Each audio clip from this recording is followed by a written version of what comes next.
Hello, and thanks for tuning in. For the Looking Back series, I'm Marianne Pleva.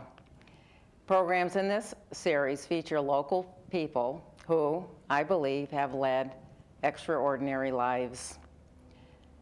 A lifelong Essex resident, our guest today has been a tail gunner in the military, an attorney, a judge, which he still is, and a musician. He has also run for public office. I'm so pleased today to present to our program Judge Walter Budney. Well, thank you, Marianne. It's nice to be here. Well, it's nice to finally catch up with you. It had been on my mind all summer, and before you went to other places, we're finally here together. So let's talk first about your early years and your parents and your grandparents.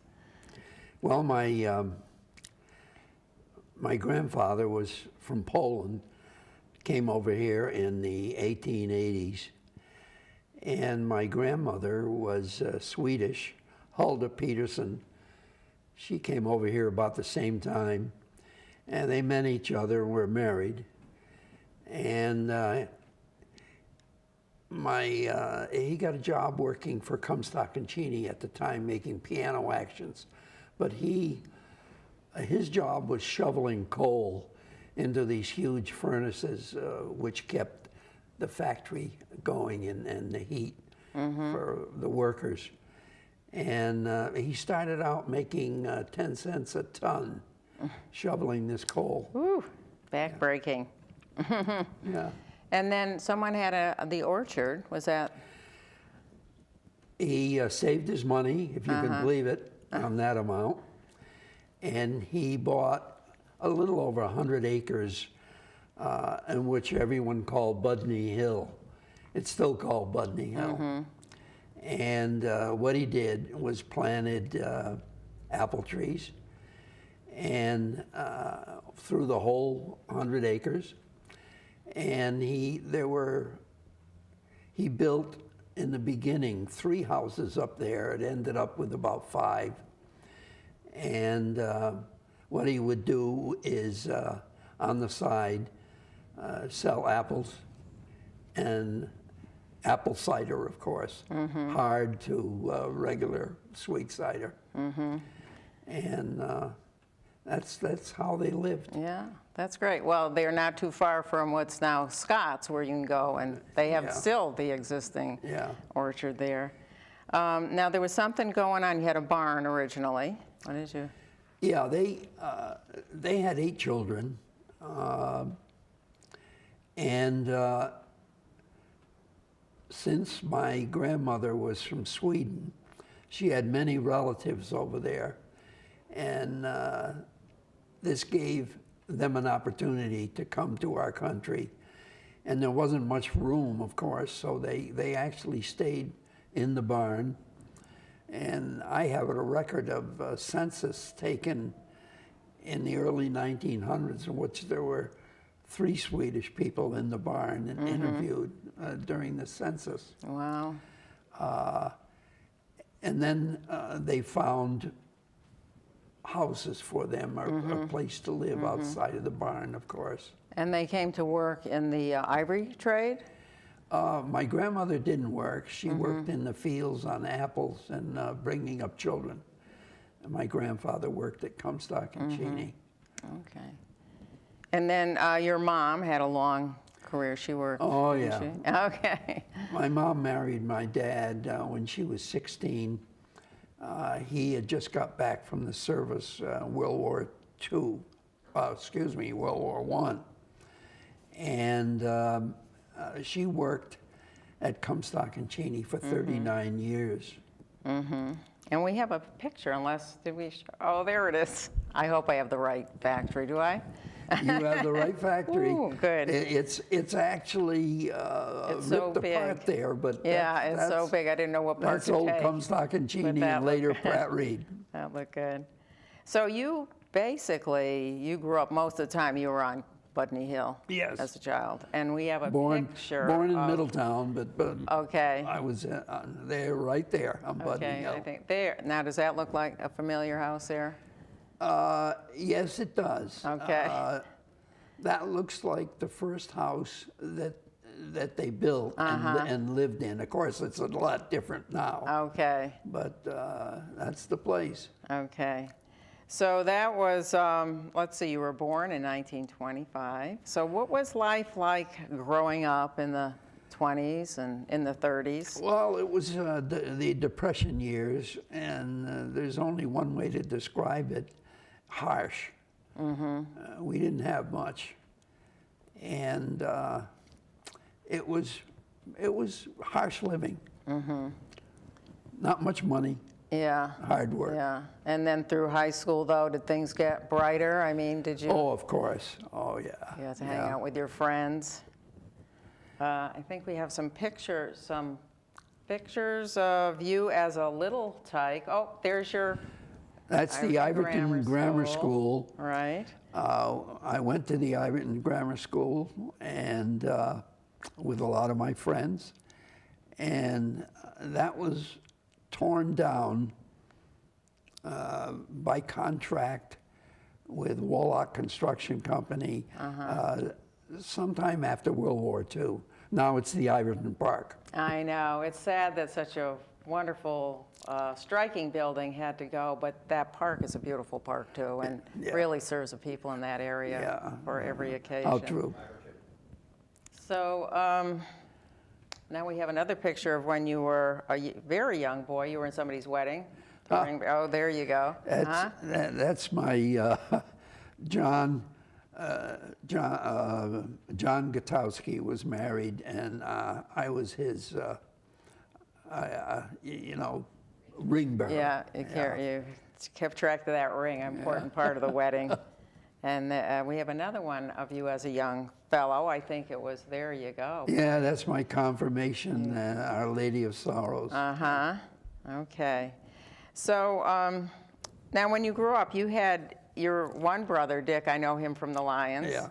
And you said a sister, Lorraine. Yes. Were you close-knit? Or? Well, the funny part about it, we were each about 5 years apart. So we really weren't as close as people who are born, a year apart. Because my sister graduated from high school 4 years before I did, and she joined the Marines during World War II and was gone for 20 years, really. And my brother was younger. He was a freshman in high school when I actually left for the service. I see. Yeah, so there was a big span there. Yeah, I joined the service when I was a junior in high school. What kind of activities did you do? I know you said life was kind of tough during those periods, but with friends, what would you do on a Saturday night if you could get out? Well, not much, but Not much. I did a lot of fishing in the ponds those days. It was fun. Okay. When I brought him home, my mother told me to bury him. She wasn't cooking them. She wasn't cooking Because they them. came out of the ponds, which were probably pretty clean back Too then. many bones. Oh, she didn't want to clean them. Okay. So you were at Pratt High School. I wasn't sure, but you were at Pratt High School. And were you a good student? I wouldn't say I was a good student. I didn't open a book, really, but I got through. And I played soccer, and I was captain of the baseball team. Actually, captain of the soccer team, too. So I was very active in sports. Okay, and I think we have a picture of you in high school, or Yeah, that's maybe your senior year. That's a picture of me that was taken when I was a junior in a junior. in high school. But it was in the yearbook. Oh, your yearbook picture. But then you left school, so would you? Yeah, I left school in October 1943, and unfortunately, I didn't have my high school diploma. It was an honorary diploma, which they gave me at the commencement. But I had some troubles later because I tried to get into college after I worked in Comstock and Cheney for 2 years. And They weren't taking an honorary degree. they weren't taking an honorary diploma. And I passed the Ohio State entry exam, and finally, on probation, got into the University of Bridgeport. Okay. And as I told you before, I had to go to night school at Woodrow Wilson High School in Middletown 3 times a week to get my high school diploma. Okay. But when you left school, you joined the military. Is that correct? At 17? Yeah, I joined Yeah. at 17, Right. was in the Army Air Corps. Of course, went through basic training at Miami Beach. Went to Ermine College for 6 weeks. Ended up in Lackland Air Force Base and as a pursuit pilot. And I washed out of there and then was assigned to Harlingen, Texas. And I went to gunnery school there, and they assigned me to be a tail gunner. I went through overseas training in Walla Walla, Washington, and Blythe, California. That was about 6 weeks. We were assigned crews, and then eventually I was sent overseas. And how long and were you there? I was overseas for about 18 months. I was in the service about almost 3 years. And I was assigned to the 448th Bomb Group, 714th Bomb Squadron. At the time,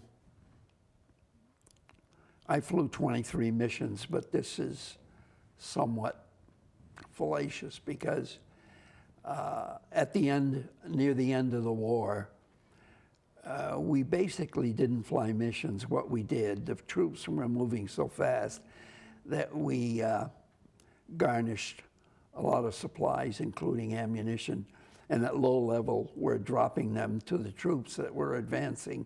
I see. And I don't know if you can recall, but the bridge at Remagen, the Germans tried to blow it up, and they left enough, made a mistake, so that our troops got across. But once they got across, there was several thousand that was marooned over there, and they needed ammunition. And we flew 2 or 3 missions there. So when we flew our bomb missions, our engineer painted these bombs on the plane for each mission. Well, he ended up painting flour sacks on, for each of our We should have got a picture mercy of those. missions. You weren't injured, though. Were you injured? No. No. No. Okay, so you came home. No. Pretty good, huh? And then I think when you come home from that, you're not real good, but pretty good. Well, our top turret gunner was injured when he was hit with flak, and his elbow had a very serious injury. And our navigator also was injured when he had some flak in his rear end. Oh, boy. Yeah, which was very painful and very difficult. I'll bet. So when you returned home, you didn't go to school, to college immediately, right? No, I was a little mixed up, I would say. And I went to work at Comstock and Cheney. And I was working on Steinway pianos and on a machine doing the same thing every day, driving me crazy, really. And I did that for a couple of years, and I said, I can't do this anymore. So that's when I started applying for colleges. I just want to be sure we got the military photos in. Did we see that? Yeah, that's me. Already? That's you. That's me in case I was shot down. They would send that picture back home. And that photograph, I think, was taken over in Norwich, England in 1944. Right. And we have another photo. That was... That's me when I came home once on leave in 1943. And I had a photograph taken with me, and my parents did, of course, and my sister. I think I have one with her, there's one too. of your sister that should be the next Boat. Oh, there it is. Yeah, that was taken extemporaneously outside of our place. Right, and she was lifelong, I guess, career-wise, Yeah, military, Oh, right? she was in the Marines for 20 years. Yeah. She That actually, was- you ask her, she ran the Marine Corps. You know? Yeah. So that's kind of a remarkable, I guess, for that. Well, maybe not for that day. Maybe it was more common. So, okay, so you weren't enjoying the Steinways, and then you Yeah, that's when I decided to- applied for colleges. Yeah. Of course, I had had my high school diploma by then, and I went to college. I spent 4 years in college. I played football and soccer. Mm-hmm. And after I finished my college and got my degree in political science, I went on to law school. My mother wasn't too pleased because she said, you know, you ought to get a job. But I had 1 year left on my GI Bill, Okay. and that paid for 1 year of law school, and I was fortunate enough to get into the Boston University Law School. So how did that work with the GI Bill? Do they still have that sort of thing today? I don't think so. Yeah. It's not in the same form, but they were talking a lot about it, and I think maybe now the Congress has done something about it. But it was a great effort, and it was a wonderful thing for a lot of guys that couldn't go or afford college and law school. Okay, so you had a political science degree, but, well, I should say, I just want to get back to this. So was there somebody in your life that inspired you to go to college, or did you just say, I hate working with the pianos? You got it. Yeah, You got okay. it. I couldn't wait to get out of there. Yeah. Okay. So that seemed like a good, to start with college. Okay. And then where'd you go after you get your political science degree? To Boston University, and that's a 3-year, of course, to be a lawyer. And I got my degree. And I know you had asked me previously of my interest in music. And when I went to Ireton Grammar School, I took lessons for 6 months with a group of kids. Yeah. And didn't play much at all. And I love music, always have all my life. And I finally took some lessons in Boston, which I told you about. If you want me to reflect on that, I will. Yeah, I think that would be interesting because there was a teacher there. Well, I went down to the Boston Symphony, and they had a secretary there and a beautiful, surrounding. And I told her I wanted to take lessons. And she says, well, what is your background and how much experience have you had? And I told her, and she said, I don't think we're going to find anybody that's going to give you lessons because we only give them to advanced people, advanced musical talent. But there's a gentleman named Harold Wright, who I am totally indebted to for the rest of my life. He came out. He was the first clarinetist at the Boston Symphony. And I talked to him for a little bit. And he said, well, I'll tell you what, I'll give you a test. And if you pass the test, I'll think about it. So he sends me in this soundproof room, and the gal comes in with these 2 records. One of them was a test in how in your ear you could differentiate sounds. And they would have a beep and another beep, and you would have to put on paper which one was higher and which one was lower, or were they the same? And there was a bunch of these. I just went through it and said, wow, I don't think I did too well on this.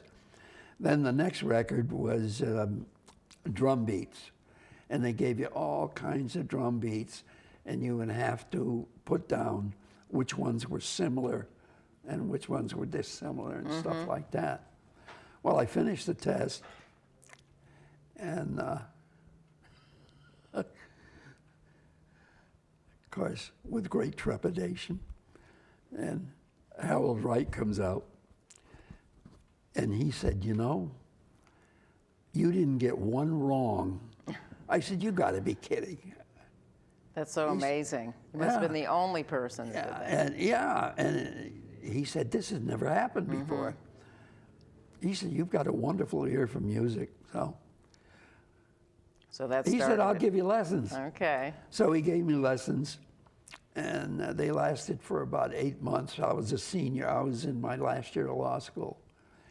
And during the course of the lessons, he wanted me to go to music school, either the Boston Conservatory or somewhere, you know.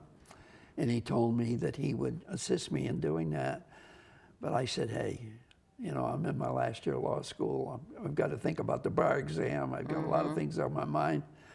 And I'll have to think about that later, okay? And I think you thought that law profession might pay a little more. At least you'd have a steadier job, right? I was hoping to, yeah.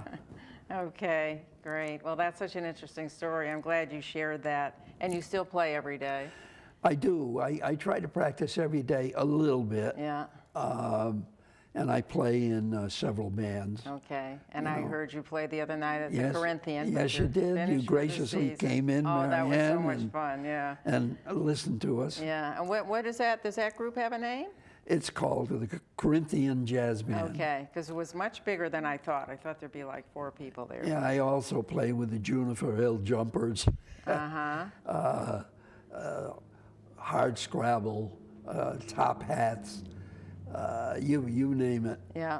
Because they're always looking for older players who play Dixieland. Oh, yeah. Which wow. is... It was a lot of fun. It must be fun to play. It was fun to listen to. It's fading away. Yeah. And I got to sit with Betty. So that was fun, too. So we're going to take a little short break at this time, but please stay tuned because we have a lot more to talk about. Okay, thanks. Every day, the people in our community rally in support of United Way as we strive together to make a big impact to change lives in Middlesex County.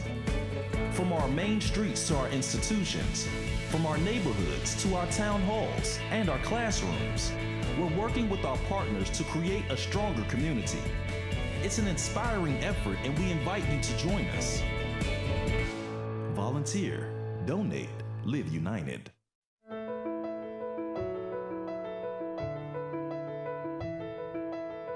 We need a new house because this one is too small. We need 37 bedrooms in order to accommodate the dramatic increase in children.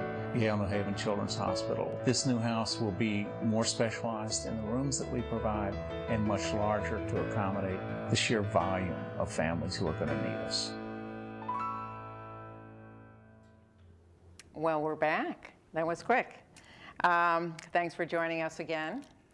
And so let's talk about your first job. And we have a really wonderful photograph, too, that we're going to show. Maybe we should show this photo of your family photo. It was a celebration, I think, of your parents' 50th. anniversary. Yeah, that's my parents' 50th anniversary. The whole wedding. clan, your brother Richard and your sister Lorraine and you. Right. And Mom and Dad. And it's at, what did you say, the Gelston House? Yes. Was that the Gelston House? Yeah, that was at the Gelston House. Yeah, very nice, but a nice family photo.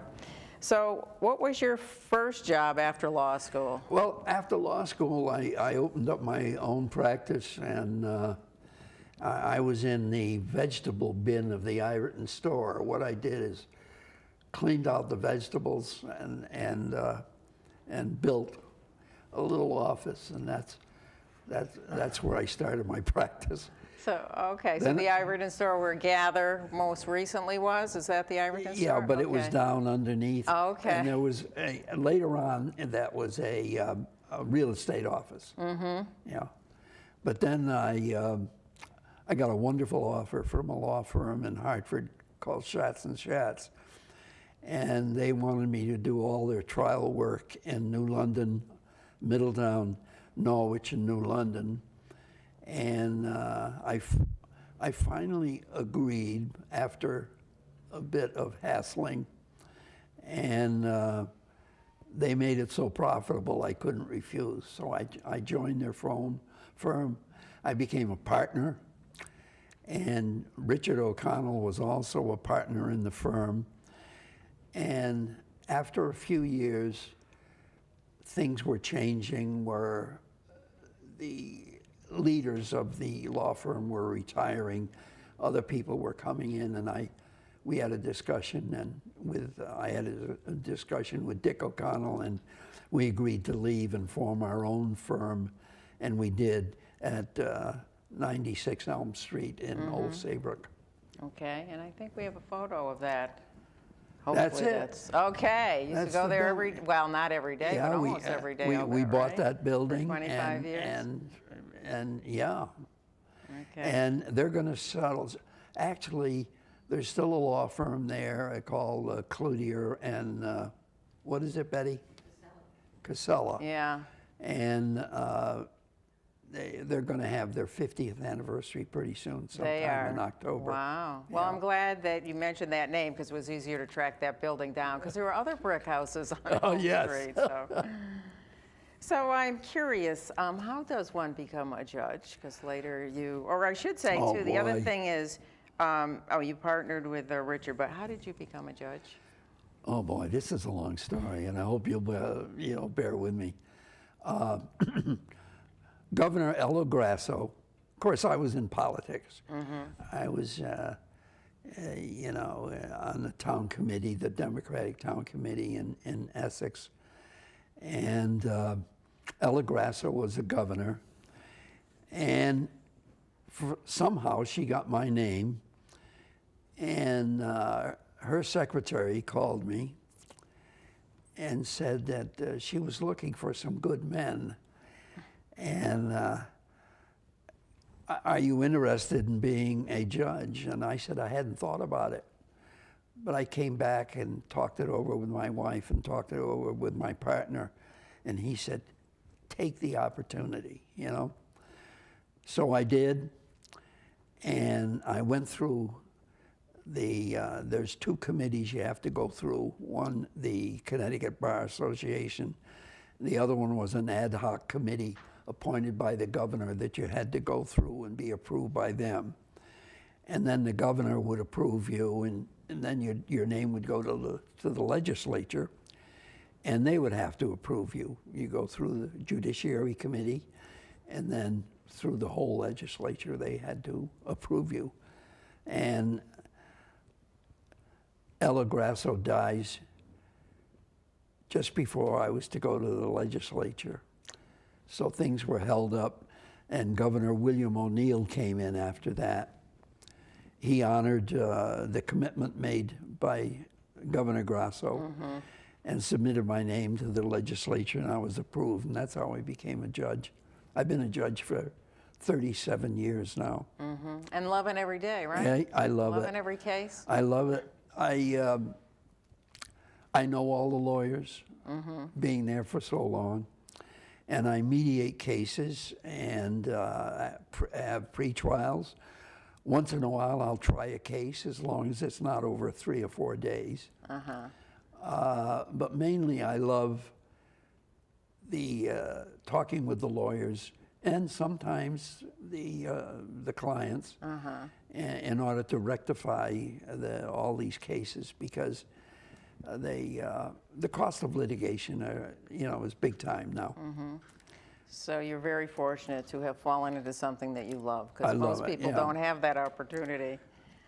So you went to all these places, Hartford, New Haven, New London. It was just where you had to go for the cases. Oh right? yeah. Okay, as a judge, that's how And you do it. I was on trial almost every day. Now, we do have a photo, I don't know if we showed it, of you celebrating there. You were going from being an attorney, I guess you were leaving, and you're going to become a judge. Yes, that was. I think that was taken at the. Was that at the Gelson House, Betty? Yes. And that's when I'm talking to my wife. I'm yeah, sorry. I know. It's a good thing she's here. Yeah, but that was when I became a judge, and they had a roasting party for me. Okay. So what was your Well, what was your most memorable case? Was there one that really stands out? Oh, there's so many. There's so many. I know every judge has the limelight as once or twice, but when I was in New Haven, I had 5 murder cases in a row. A couple of them were absolutely memorable, fascinating cases. Yep. I don't know if you can remember, Arthur Powers was a state controller in the state of Connecticut, and he was arrested and charged with fraud and taking gifts and so on. And it was spread all over the papers, and the case was assigned to me in Hartford, and I threw out on pretrial motions the felony offenses. A felony is if you can go to jail for more than a year. It's a felony. Under that is a misdemeanor.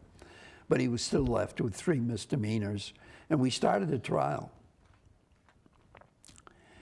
And he finally pled guilty to 2 misdemeanors, and I gave him a suspended sentence with some community work.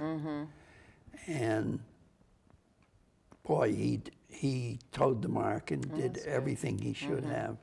And people thought that was a reasonable... Sweeping floors and stuff like that. Yeah, they thought that was a reasonable Well, penalty. no, a lot of people didn't think it was very Yeah, reasonable, and I right. took a lot of heat. Yeah. But, hey, Okay. when you're a judge, you have to make up your You mind. make a decision, And I made up my right. mind, and I'm comfortable with the decision even to this day. Now, you're well known, I know this because people have mentioned it, the one-day, one-trial jury system. And Yes. there's a press release in there from when you came up with it. We have that photo, I believe. Ah, there it is.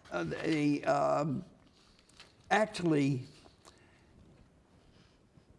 the one-day, one-trial system was implemented in Middletown because they felt that this was a medium type of jurisdiction, and if it worked there, maybe it would work throughout the state. And I happened to be the administrative judge at the time, so I had a conference with the chief court administrator. They assigned the one-day trial system to me as an experiment. And I worked hard at it to make it work, really, indoctrinating a new jury every day, because under this system, a new jury would come in every day. Under the old system, a jury would come in and sit for 30 days. And how many people can you get? You know, mostly retired people like that. Under this system, you could get a real, a lot of people in that were willing to sit on a jury. And if you were selected in that day, you had to stay, of course, and until the case was over. And if need be, for economic reasons, a judge could hold a jury panel over too for another day or so, you know, if they were picking a jury for one case. And it worked very well. And it later went to the legislature, and they passed the bill. And it became a bill throughout the whole state. Yeah, wonderful. It's still working very well. And you're friendly, still friendly, with another Essex judge. Do you want to, did you hire him at one point? Oh, yeah, oh, God. The Lions know him well. Yeah. Ed Domnarski came into the office fresh and new. I didn't even know he was going to come in. No appointment. And he asked to talk to me. He came back. Secretary let him in. I talked to him for about half hour. And I knew he was just what I was looking for. And I said, Ed, go into the next office and start working. You're starting work today. So He looked at me in a perplexing way, but he left and he went into the office next door. And he said, there's a bunch of files on the desk, but I don't know what to do. I said, don't ask me. I said, you're the lawyer. You know? That's That good. that was That's his good. first day. So who appointed, what governor did he come in under as a? Oh, he's, I think he came under, Who's the one that went to jail? yeah, I That, think, yeah, that's what I'm trying to think of, Roland. Roland, that's it, all That's- right. yeah, We were trying to yeah. forget him maybe, I don't know, okay. Well, I'm glad it all worked out for him. So now you have 4 children and they all seem to be in interesting professions. Did you want to? Yeah, my oldest daughter went to St. Michael's College in Vermont, and she left there, went over, traveled overseas for a year or 2 or 3, and she came back and worked in a restaurant in East Boothbay, Maine, ended up buying them a restaurant. And it was a wonderful place called Lobsterman's Wharf. And after about 25 or 26 years, she sold it for a substantial amount of money. And she just turned 60, and of course now she plays golf and tennis, has a wonderful time. Sounds good to me. Mary Ellen is a librarian at the library in Yale. It's the Beneke Library, which has all the old archives and stuff. It was just refurbished and reopened again, and it's a wonderful place just to browse. Great stuff in there. My son, John, graduated from University in New Hampshire, and he works for Harvard now in their environmental department. He used to travel quite a bit, but he doesn't travel as much now. But he is in their environmental department and loves his job. My daughter Jane also works as a secretary for a college in Framingham, Massachusetts. Great. So they're all in academia Right, in some way. good places, good places. So life was good, and then in 2009 you had some health issues. Yeah, I had a triple bypass, and I had to take quite a bit of time off from work. And at that point, my wife wasn't feeling too well either, so I took senior status, which means you can almost stay in one jurisdiction for the rest until you're 70. Okay. But you can still work and do your everyday work, but you have more time off. And then you did retire. You retired at age 70. Yeah, at 70, there's mandatory. 55? Okay. Did you go to 55? So, so now you're a senior trial referee. Well, right? I'm a That's, trial judge referee Okay. now, because at 70, there's mandatory retirement. And you still have to be approved by the governor and the legislature for an 8-year term. So this is my second 8-year term. I think I'm in the 3rd or 4th year of it. But if I live long enough, which is very doubtful, I would have to go for another 8-year term. And that would, when do you have to make that decision? How much longer? Oh, when your Okay. 8 years expires. Yeah. Okay. You have to go through the Judiciary Committee and the legislature and be approved by the legislature and so on. So I'm thinking, what prepared you to be I mean, I read some of the articles about you, and they're so complimentary. Yeah. So you're a good judge. What do you think in your background prepared you for that, or as a lawyer, maybe? What? I wish I knew. But you know what? You can't have a huge ego and be a good judge. You have to have some humility. Number 2, you have to understand people. And number 3, you have to be practical. Okay. The rest is in the books, and of course you have to read those, you know, in order to be a good judge. Okay, sounds good. So I just want to get back to music for a moment. Okay. Would you say music is your, what do they say, avocation, law is your vocation? Right. Right. And you said before you usually play every day, and we have a special treat for everyone today that's watching, because Judge Budney bought his clarinet. And Yeah, I'd love to play a number for you. Actually, Acker Bilk okay. was from England.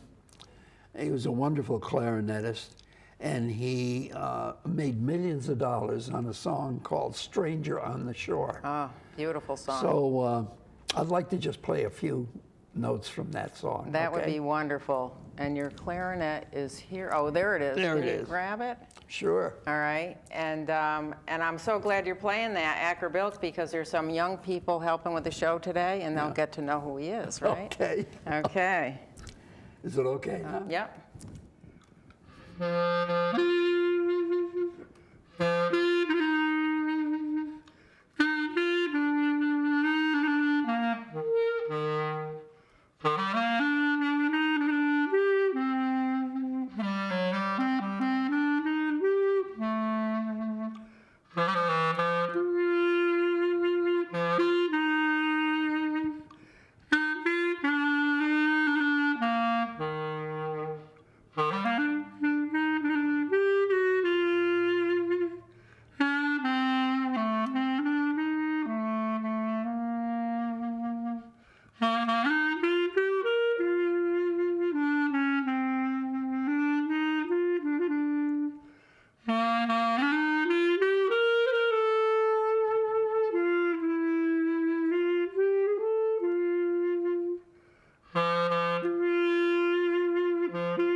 Wonderful. Thank you so much for doing that.